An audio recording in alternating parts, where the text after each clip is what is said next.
What's up guys, Everything Apple Pro here, and in light of the iPhone 7 release, I wanted to share 20 things you didn't know about the iPhone 7 and 7 Plus. Apple didn't share everything with us, so I will. Now I don't guarantee you don't know everything here, but at least one or two of these will be a surprise. So the iPhone 7 ditches the physical home button. That leaves a question: how do you hard reset it or put it into DFU mode? Basically, the home button just gets replaced by the volume down button. So hold power and volume down just like you would. Wow, the screen actually works underwater. No, the iPhone 7 display does not respond underwater. Early reviewers are claiming it's just freaking out and not working. Now, before the iPhone 7 was even released, it was disassembled. The people that disassembled it claimed that it does have a rubber seal going around the edge. That means if you ever replace the display, you'll have to replace that as well, otherwise the water resistance gets compromised. Now, I was disappointed to learn that the materials are the exact same as the 6S. That means dual ion display, and as for the material itself, will be aluminum 7000. That means the iPhone 7 is water resistant, but it's no more durable against drops. And believe it or not, picking up the iPhone 7, you may notice it is lighter by 5 grams. It's a very small amount, but people are claiming they can actually feel it. The iPhone 7 is really exceeding expectations. Both T-Mobile and Sprint are claiming it's actually beat iPhone 7 records for pre-order by 4 times. Well, almost anyways. And T-Mobile CEO claims it's the most pre-ordered device in T-Mobile USA history. Who was it again that said nobody would buy a phone without a headphone jack?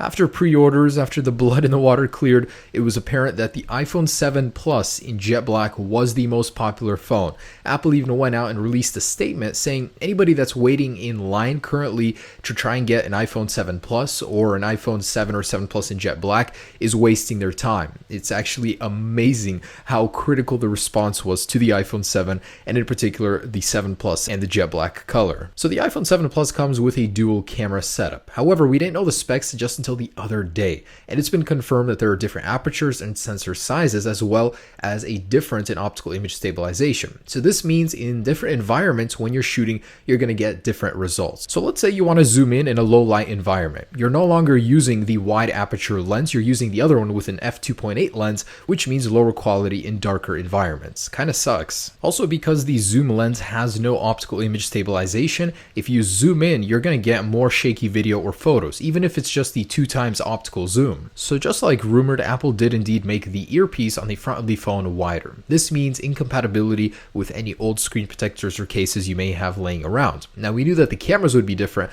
but now on the front of the phone, you're facing an entirely different issue. So your old screen protectors will not work. If you look at the bottom of the iPhone 7 or 7 Plus, it appears that it has stereo speakers, which it does, just not here. The one on the left is just for appearances. The stereo speaker actually comes from the earpiece. Now, this one's a little complicated. Depending on which carrier you buy your iPhone from, you're going to get a different LTE modem inside. If you buy from AT&T or T-Mobile, it will not have a CDMA radio. With Verizon or Sprint, it will. And it's been confirmed from many sources already, the iPhone 7 Plus will indeed have 3 gigabytes of RAM, so it's going to be a little bit faster versus the iPhone 7. And the actual battery sizes have been confirmed as well. So that means the iPhone 7 will have a 1960 mAh battery, and the iPhone 7 Plus will have a larger 2910 mAh battery as well. And much like 3D Touch, the customizable home button will allow you to set how much response you want coming from it. So how hard you have to press in order to activate it, and when you press, how much feedback you'll get from the Taptic engine.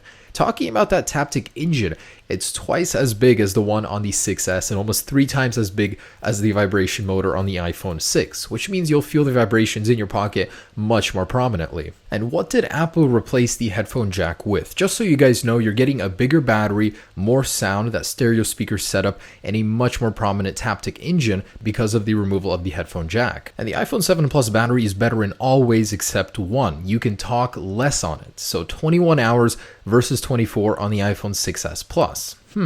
And I really like the fact that there's a throwback in the packaging to earlier iPhones. So the jet black will have exclusive packaging similar to that of the iPhone 5 and very, very early iPhone models. Man, it does look good. And wow, Apple did not lie when they said this was the most powerful smartphone on the market. Almost double the single core score of any relatable major smartphone that's competing with it, including the Samsung Galaxy Note 7 and S7. It's even in MacBook Air territory. That is just incredible. And that's 21 things about the iPhone 7 and 7 Plus that you did not know. Hopefully now you cannot say that anymore and you learned a couple things about these devices. I'm going to have these in hand tomorrow, guys. I'm so excited. I'll be doing all of the tests on them. Stay tuned for that.